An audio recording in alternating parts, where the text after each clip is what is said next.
Shalom saudaraku, kita jumpa lagi dalam program Perenungan Pagi Maturia Ministry di minggu kedua Prapaskah. Kita bersyukur kepada Kristus Tuhan untuk setiap helahan nafas bagi setiap kita. Demikian bagi kita yang diperkenankan mengalami anugerah pertambahan usia kelahiran dan usia pernikahan dari Tuhan Yesus. Teristimewa untuk usia kelahiran bagi saudari Hana Riris Martua Banuarea, Bapak Rolinton Sidabutar, Ibu Erna Kristinawati, anak Kalistaan Fedora Setyanto Putri, anak Brian Yonatan Sutopo, dan saudara Frans Hasiholan Tanjung dari Pospel Natar. Kami ucapkan selamat mengingat rayakan setan usia kelahiran bersama dengan kehidupan keluarga terkasih. Kiranya Tuhan Yesus memberkati dan menyempurnakan sukacitanya serta senantiasa merahmati dengan anugerah kesehatan dan hikmat-Nya. Kini kita akan disapa dengan kebenaran firman Tuhan. Mendahulunya kita berdoa. Ya Bapa, terangilah hati dan pikiran kami dengan Roh Kudus-Mu, sehingga dengan hikmat Allah kami boleh dimampukan untuk memahami dan melakukan kebenaran firman Tuhan di saat ini. Amin. Bacaan firman Tuhan terambil dalam Injil menurut Matius pasal 20 ayat pertama hingga ayat yang ke-16 yang menyatakan, "Adapun hal kerajaan sorga sama seperti seorang tuan rumah yang pagi-pagi benar keluar mencari pekerja-pekerja untuk kebun anggurnya. Setelah ia sepakat dengan pekerja-pekerja itu mengenai upah sedinar sehari, ia menyuruh mereka ke kebun anggurnya. Kira-kira pukul 9 pagi ia keluar pula dan dilihatnya ada lagi orang-orang lain menganggur di pasar.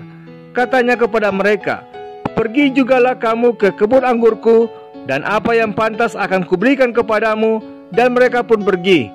Kira-kira pukul 12 dan pukul 3 petang ia keluar pula dan melakukan sama seperti tadi. Kira-kira pukul 5 petang ia keluar lagi dan mendapati orang-orang lain pula. Lalu katanya kepada mereka, 'Mengapa kamu menganggur saja di sini sepanjang hari?' Kata mereka kepadanya, 'Karena tidak ada orang mengupah kami.' Katanya kepada mereka, 'Pergi jugalah kamu ke kebun anggurku.'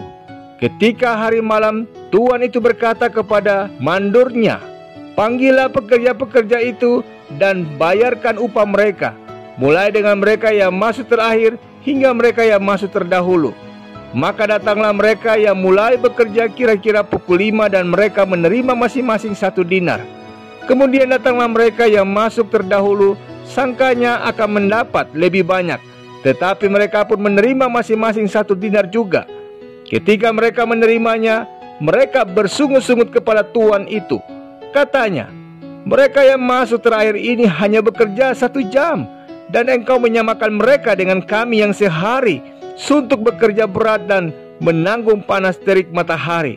Tetapi tuan itu menjawab seorang dari mereka, 'Saudara, aku tidak berlaku tidak adil terhadap engkau. Bukankah kita telah sepakat sedinar sehari? Ambillah bagianmu dan pergilah.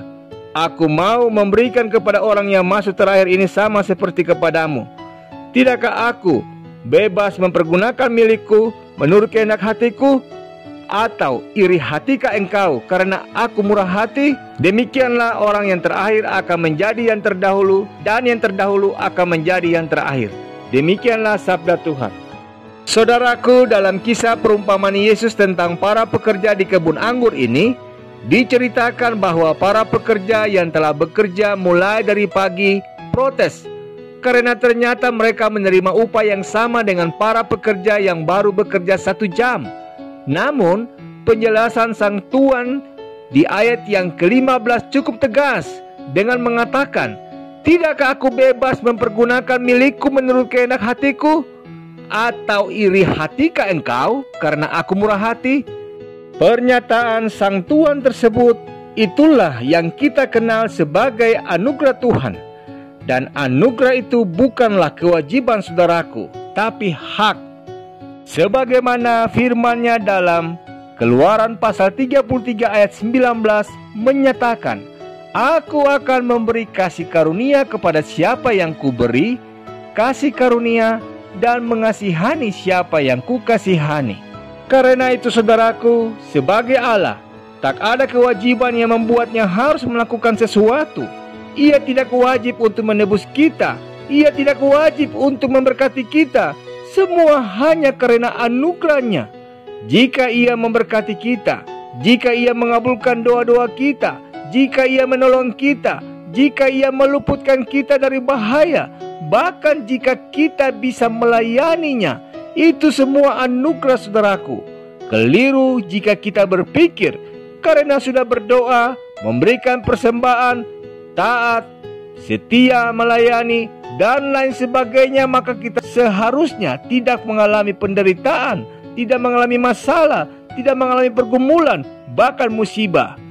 Bahkan saudaraku, jika pun Allah lebih memberkati orang yang menurut kita lebih buruk dari diri kita, itu bukan alasan kita memprotesnya, sebagaimana dikatakan di ayat 13 hingga ayat yang ke-15 bacaan kita. Sekali lagi saudaraku, keadilan Tuhan bukan keadilan manusia. Jika Ia adil dalam tanda petik seperti pikiran kita, kita jelas akan binasa dan tak layak menerima keselamatan. Allah kita adalah Allah yang adil dan penuh kasih anugerah. Itulah kenapa meskipun kita tidak bisa menuntut apa-apa kepadanya, tapi saudaraku, kita bisa percaya akan kasih pemeliharaan Tuhan dalam kehidupan kita. Amin. Saudaraku, kita akhiri perenungan di saat ini dalam doa. Bapa, terima kasih untuk anugerah kasih-Mu dalam kehidupan kami. Ajarilah kami dalam menerima anugerah kasih-Mu dengan memenuhi panggilan-Mu dalam karya layan kami, demi kemuliaan nama-Mu, dengan syukur, taat, dan setia. Amin. Selamat memasuki minggu kedua Prapaskah, saudaraku. Ingatlah bahwa jika Tuhan memberkati dan menolong kita, maka itu semua hanya karena anugerah kasih-Nya. Selamat mempersiapkan diri untuk beribadah dalam ibadah minggu di hari ini, baik secara luring maupun via channel YouTube GPIB Maturia Lampung. Tuhan Yesus memberkati.